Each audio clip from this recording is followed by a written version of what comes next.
In Pit Lane, proudly brought to you by Online Invent, websites, digital marketing and custom software.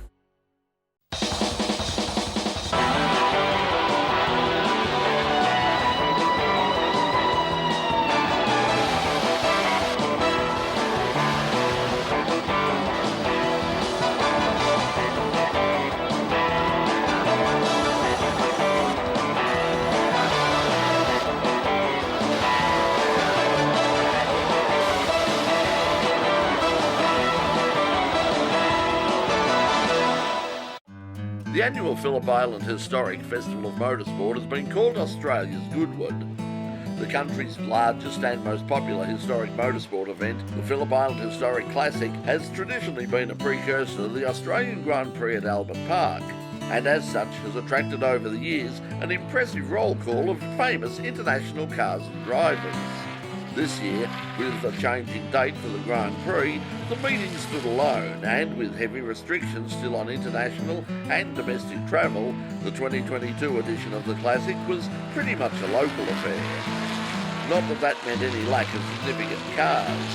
From US-based S2000s, classic British sports cars and Australian specials, through to the ultimate, Formula One. Ferrari is without a doubt the world's most famous Formula One racing marque, and at Phillip Island it was represented by not one but two modern examples, both owned and raced by Sydney businessman Guido Belgiorno Nettis. The first one, number 27, which is the car I'm driving this weekend, was a car I collected in 1996. I had the great fortune to be able to get it in those days when not many people in Australia were thinking about Formula One cars. But I didn't really start driving it until 2001, 2002. We had a few incidents with the car and it wasn't ready. And I then started slowly, having never driven a race car in my life, I then started with this car, so that's quite a handful. But I've nibbled my way up. I remember my first laps at Decent Creek at 150, and then when I've got into it, I've been able to set the lap record to 124. So I've done pretty well over the years. So I imagine, with so many tifosi around the world, there's obviously a lot of, everything from your factory worker through to some of the richest people in the world. I imagine the demand for ex-Formula One works Ferraris would be pretty high. How did you end up getting the cars? Well, it was just one of those fortunate things. So going back to your original question about the history, the 27 car was actually gifted to Count Zanon, who was a very strong supporter of both Michele Alboreto, who drove the car in the season and later for Ferrari, and also Enzo Ferrari. He actually lent them money and helped them through those difficult times in the 70s and 80s. So he was actually gifted the car. So I bought the car from not his estate. He was actually in his 80s and felt he couldn't drive the car anymore, so he put it on the market. And I was the lucky guy to happen to be around at the time and bought the car. So that's how I got that car. The second car I was actually looking for an engine because we were running the car quite regularly through the Australian historic season. And of course the engines had to be rebuilt every now and then, and I'm thinking, well, I better go on the web and figure out whether I can actually find another engine, because I remembered one was on for sale some years earlier. I found the other car, so I bought that, and the price was actually quite attractive relative to just buying an engine. So I thought I'll have a second car, and now we've actually got two race-ready cars, so if one breaks I can just jump on the other one. And normally the clerk, of course, is generous enough to let me change the cars over, even though they've got different numbers at the last minute. Now, looking at some of the details of the cars, there's a few minor details, particularly in things like the rear diffuser at between the cars that you notice. So are they the same cars, just in different iterations? Yeah, so the 27 car did about 9 Grand Prix in 85, and it had the same aero package as what's on 28. But when they gifted this car to Count Zanon, they actually put a lower downforce kit on it. So that car is actually quite unique. It's not the same as any of the other cars that ran in the season, 27 car. But the 28 car is a typical sort of high downforce, typical fast car setup. And the boys actually prefer me to drive 28 on this circuit simply because it's got more downforce. But I actually like the 27 car. It's a little bit more nimble and quicker down the straight. Not as sticky on the corners, but it's fine. It's great. You mentioned the engine. I mean, we see today, I mean, Formula One cars have even evolved, but even by sort of local standards today, this is a very, very sophisticated car. It's not just like you can go down to your local sort of, you know, autobahn and grab some rings and a new piston or something like that. So in terms of preparing the car and keeping it on the track, I mean, you know, how difficult is it? Well, the boys who run it from Superior Automotive Services in Sydney, I'm Sydney based, they're very good with historic cars, and they've learnt a lot about these two cars and have set it up really nicely. And they're experts on suspension, they're experts on electrical, engine management, and all the things you expect. So over the years, they've actually, with me, worked, and because I give them good feedback, and we start improving the cars from year to year. So the cars are very predictable now for me. You know, for somebody who's been driving them for a long time, they're not as snappy. They don't let go quickly. So you can actually feel the cars, and that's really as a result of the mechanics who are doing the right. And it's like any race car. You know, it all depends on the quality of the mechanics who are looking after the car and preparing it. These cars would be under great demand. I mean, is this a problem we're going to find with sort of some of the cars that we have in Australia at the moment? There's a good collection of, you know, internationally significant cars still floating around in Australia. Is there a lot of demand from overseas now to try and get these cars back into Europe and the United States? That's a good question. The short answer is I haven't had many people offering me to buy the cars, right? In fact, one over many years, and that was it. But I think the problem is actually the turbo car era is actually not allowed by FIA to be running in historic events in Europe and America. So we have in Australia a different set of guidelines that have allowed us to run these cars with a boost limit of 2.5 bar to keep, because you know you can keep turning up the boost as far as you want. In the old days they get 1100 and 1200 horsepower, and it's ridiculous, right? But you know, I run the cars at about 700, 750 horsepower, which is quick enough, and it makes them, you know, competitive. I mean, I'm competing with a Formula 3 car, and you know, he's as quick as I am because that car is quick. And you know, I'm not. He's closer to a race driver than I am, so he's got an extra few seconds up his sleeve. So it's nice to have competition, and that's what's happened with these cars in Australia. We have quite a good arrangement with Australian Motorsport to allow these cars to run, and there's the Beatrice car over there that Alan Jones drove in the same season actually, so that's exactly the same car and era as my car. So there's a few of us, and there's also an Indy car in battery drives, and you know, there's a few of us with quite powerful cars, but we're all running together, and you know, touch wood, we keep them, you know, getting them back in one piece, which is the main thing, isn't it? Well, it's a wonderful thing for us spectators. I mean, when everybody talks about the alternative sites for the Australian Grand Prix, you know, the chorus usually goes up, wouldn't it be great to see them at Phillip Island? That's never going to happen. The only place, if you want to see a Formula One car racing at Phillip Island, you've got to come to something like the Phillip Island Historic Classic, and thank you for bringing them down. They're great cars to see, and it's fabulous to be here and watching them run. So for now, thanks for joining us in Pit Lane. It's a pleasure, Brett. Thanks very much, and thanks to all of the watchers and viewers who come and follow the car, because you know, as much as I enjoy driving the cars, I know a lot of people get a lot of pleasure by seeing them. So it's a mutual understanding, isn't it, between the audiences and me as a driver. It's great. Thank you. The Ferrari dominated the weekend's races, winning all 4 events for its class comfortably. But winning isn't the important thing here, it's having the chance to see and race these classic cars and meet up with some of the great drivers of the past. After the break, we'll catch up with Tom Vondrasek, author of a new book on the life and career of local motorsport legend Murray Carter.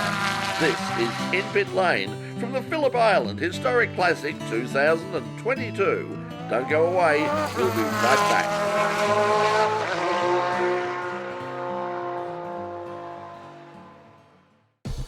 Murray Carter never won Bathurst or the Australian Touring Car Championship, but in the 1970s, at Sandown in particular, it was hard to find a more popular Ford driver than Murray. From the 1950s all the way through to 2016, Murray Carter remains one of local motorsport's most loved battlers. Now 91, Murray was on hand to sign a new book on his career. Cup of Tea Motors, written by longtime friend and team member Tom Vondrasek. Well, I've known about Murray all my life because I've been a motorsport supporter, but what happened was I've got the ex-Rusty French Group C car, and I first met Murray and Carol around about 2011, 2012, when I got Murray to drive the car for me, because I finally got it registered for historics. And when I got my C of A, I thought nothing better than have an old coupe driver drive an old coupe. So we were lucky enough, and he's run the car for us a few times at Phillip and a few other places. And it started from there, and I thought, here's a man with such a stellar career, wouldn't it be great to try and capture it or get it on paper so that, you know, people know what he's done? And that's where it all kicked off from. I think when I first became aware of Murray, of course, was back in the 70s in the Falcon, and he was always sort of the other Falcon driver. I mean, there was Moffat, and there was and Fred Gibson, and the factory drivers, and Pete Gay, and those sorts of people. But the man who was always, often when they didn't sort of have a good day out, you knew that somewhere in the top 5 or 6 there would always be Murray Carter. Tell us about his history with Ford. Yeah, he was lucky enough. He first started with the HOs, back with the Phase 2 for Bob Rollington Ford. But then when he got the XY, that's where he got to know the factory guys, because having a dyno was handy, because the boys didn't have a dyno. So he got to know Howard Marsden and the people there, and he did a lot of work with Ford in the background. So they used to give him parts and bits and pieces and all that, and that's what really kicked off his career with Ford. So he got a lot of help from them, even when the racing team finished up at the end of 73, he was still getting a lot of backdoor support, which a lot of people didn't realise. There were still people in there who said, "Oh, Murray, no worries, just bring your truck around, we'll load you up with whatever you need and keep you going." So, which was really, that helped him a lot. And then towards the later part, when he got Brian Wood came on board as a sponsor, which was really fortuitous for Murray, because being a Ford dealer, and they got on like a house on fire, the two of them. So they had a great era. That was probably his most successful era. A bit before that, when Brian Wood came along, and also with the two-door coupes, he it was at one stage he was the only Falcon out there. For one of the touring car series, when Alan Moffat went away in the 70s or something, Murray was about the only Falcon there, and Holden at one stage almost came to him and said, "Look, we're thinking about sponsoring you."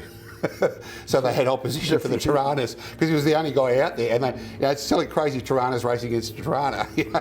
Not much point. So even that's in the book. So it didn't actually happen, but they had conversations.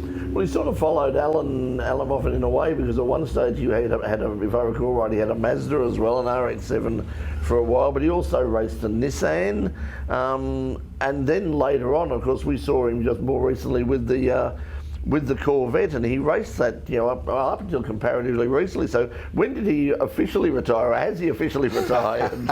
Does he know that he's retired at this stage? He unfortunately knows he's retired now, and his probably last race thing was around 2016 with a Corvette. But what a lot of people don't realise, he raced in the main game from the XW all the way through. He had the XW, XY, XA, XB, XC, XD, XE. And then when the XD to Cleveland was starting to become very temperamental, he went to the Mazda. He went and actually tested Peter McLeod's car. He took it for a lot of laps around and said, "I like this. It's much more reliable than Falcon." So he went Mazda for the last 2 years of Group C. Had a year out in 85. Then he, through Howard Marsden, who was at Nissan, decided, "I'll run the Skyline." So ran the Skyline for a couple of years, and then when the Sierra was the more dominant car, he went to the Ford Sierra. He said that was his most expensive car ever. So around 1990, he got out of the main game simply because the costs were going up and up and up. And what a lot of people don't know, he ran production cars for nearly 10 years. So from 91 till about 98, he ran Nissan Pulsars, Mazda 626s, a Nissan Pintara, and there was one other I can't think. 200SX Nissan. And then towards the end of that, in the 90s, he had a bit of controversy with the guys that were running the WRXs, so the court cases and all that. So Murray said, "Enough's enough. I'll go back to what I know," and he went and bought the C5 Corvette, the red one. And that's where he went into, I can't remember the official series for what it was called back then. So he ran Corvettes ever since. So for about the last 16 years of his career, he ran the Corvette. Now, you have written the book along with Murray, going back through all of those memories. You called it Cup of Tea Motors. Tell us the reason behind that. That's what, I'm not quite sure who coined the phrase, but it was a phrase that came up when he first got that big transporter. You know, it was probably in the 70s in his heyday. And because Murray was a teetotaler, he's never really had a drink. That's why the guys laugh. A cup of tea motors, we'll go to a cup of tea motors and have a cup of tea with Murray. So that's how it started. And I thought, what a great phrase. That sums Murray up. You know, and that's what I've tried to do with the book, is sum up, you know, Murrayisms, and I thought, what a great title. Now, obviously, Murray's here signing the book this weekend, but if people are obviously not here at Phillip Island, if they're sitting at home watching, whether it's through Channel 31 on the In Pit Lane YouTube channel, if people would like this book, one of the most famous touring car drivers of the 1970s, if you're a Ford fan in the golden era of Moffat versus Brock and Johnson and all the rest of it, you'll definitely want this book. How do they get it? What you can do is Murray has a Facebook page, so you look at Murray Carter Facebook page, and there's details on there, order forms and stuff like that you can go to and order it through. Because Carol's running with it, basically his wife, she's in charge of getting it all happening. So we're doing a hardcover and a soft cover. The soft cover's $60, the hardcover's $80 plus postage. And we think it's good value because it's full of tons of photos, and it covers his entire career, all the way from the bikes, all the way through the Corvettes. So it's a good coffee table read. It's a sort of a pocket history of Australian motorsport, isn't it? I mean, when you look at it going back, as you say, all the way back to the 1940s, going back into, right up to the mid-2000s. I mean, that's yeah. Yeah, and what I've done deliberately, Brett, too, is some of the photos, normally crop close up of the car. Sometimes I'm left at the wide shot because sometimes the advertising signs, the crowds, all the background, it's just, there's a lot of stuff there. You just look at it and go, wow, I remember that, or look at that, isn't it, amazing? So yeah, it's been a great journey for me. I've loved it. This is In Pit Lane at the 2022 Phillip Island Historic Classic. When we come back, Doc heads out into the car park to check out some more Aussie motoring history. We'll be right back. What happens on the track is only one part of a visit to the Phillip Island Historic Classic. The spontaneous car show in the car park is worth the price of admission in itself. While I refueled with an excellent Phillip Island egg and bacon roll, Doc wandered across to check out the cars and talk to some of the people who own them. What a magnificent day here it is at Phillip Island, and a spectacular display of cars out here on the opposite side of the pits. Always a great turnout, but one that's caught our eye here at In Pit Lane is there's a sea of Toranas absolutely everywhere. Whether it was from the LJs, LCs, there's LXs, L34s, look, there's so many acronyms we can use here. Steve's been good enough to join me here, and Steve's an enthusiast. Torana, how did you get involved in Toranas back in the day, Steve, and how long have they been a passion for you? I bought an XU1 Torana about 15 years ago, and was at a car show one day and met Sharon Chapman, who's actually now my partner, and she'd been organising just informally all these cars there for 20 years this year. She's been doing it. I'd hate to see a formal gathering with tuxedos, because I'll tell you what, you'd fill up Phillip Island on one side, that's for sure. It's a pretty significant year for it this year as well, though, too, for the Toranas. They've been around a long time, but early 70s. There's an anniversary, isn't it? Exactly. So tell us all about that. 72, of course, was the first Brock won in 72, the XU1 at Bathurst. And in fact, Ian Tate actually rang Sharon and said, this, bearing in mind, this is the 50th anniversary, can you organise as many cars as you can? And Sharon said, I do it every year anyway. So, but we had about, I think, 35 to 40 XU1s here this year. So consider it's an informal arrangement. She just does by email. But the fact she's been doing it for 20 years, I think everyone knows. This time of the year rolls around, everyone knows what's going on. And here's the result. Just one more thing as well, though, too. Obviously, you've got so many Toranas and so many different models and that sort of stuff here. What's the passion for you? What's your most favourite thing about Toranas, Steve? Now, I suppose, I had an LJ XU1, Sharon had an LJ XU1 as well, so I suppose, they're all grouse, but for us an LJ XU1 is probably the top of the heap. So, it is. Now, it's a shame just on that, of course, Sharon, this is a shame, this is the 20th year in a row she's been doing it, except for last year, of course, because of COVID. And unfortunately, and you still made it down here? What are troopers? She's a COVID contact, unfortunately. So, and for all the organisers, she found out during the week. One of her daughters has got crook, so been in contact, got to follow the rules. So, unfortunately, she's not here. And I wasn't going to come either, but she said, no, go down and tell everybody. So, social side's very important now too, and I'm glad I came. And it's a festival of motorsport down here at Phillip Island, and you get everything. And I've come across this absolute beast. And Cam's been good enough to join us here. This needs no introduction behind Cam. We've got some shots of it here with Jason, our illustrious camera operator. This is new to your collection. What do you got here, Cam? Well, I've got a Mad Max Interceptor, and it's based on the movie of obviously Mad Max 1 back in 1979. So I've just recently purchased it, and it's pretty much stock to what the Mad Max 1 car was. So it's been done in acrylic black paint as per the movie car, and it's got the matte black supercharger and all that. Yeah, and it's got the supercharger and all that, but that's actually it's not functional because in the movie it wasn't movie correctness, it was never functional.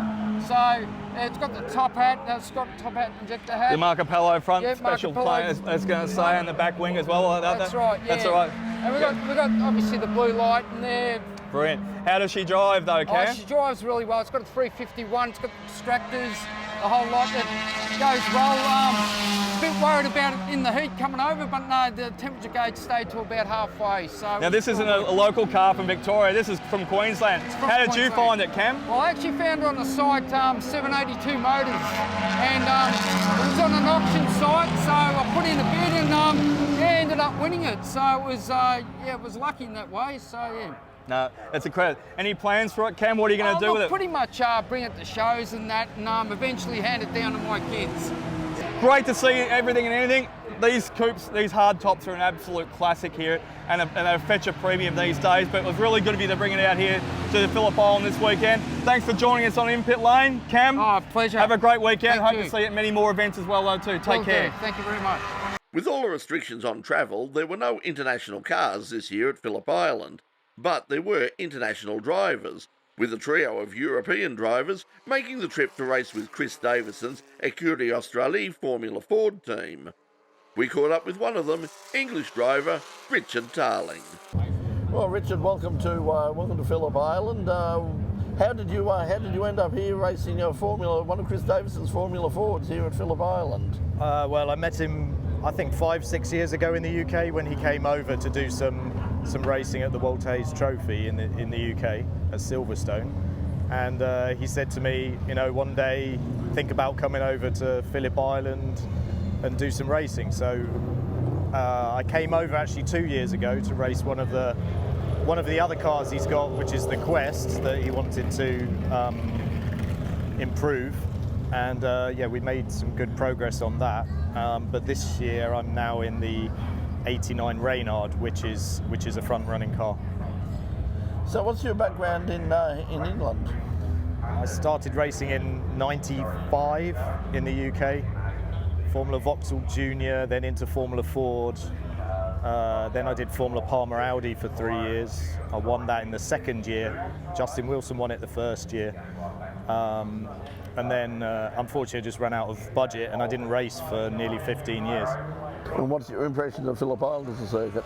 Oh, it's an amazing track. It's with Spa in Belgium, Silverstone in the UK, Brands Hatch in the UK. It's up there with the famous tracks around the world. It's really good to drive. So any of your compatriots over in the UK or anybody in the US or anything that are into racing, sort of, whether it's historic Formula Ford or any of the categories that are eligible here, would you recommend them, perhaps putting it on the bucket list to add this to For sure. I mean, this is the second time I've been, and I'd quite happily come every year, every month, every weekend. It's a really good track, and it's good for us to escape the cold British weather.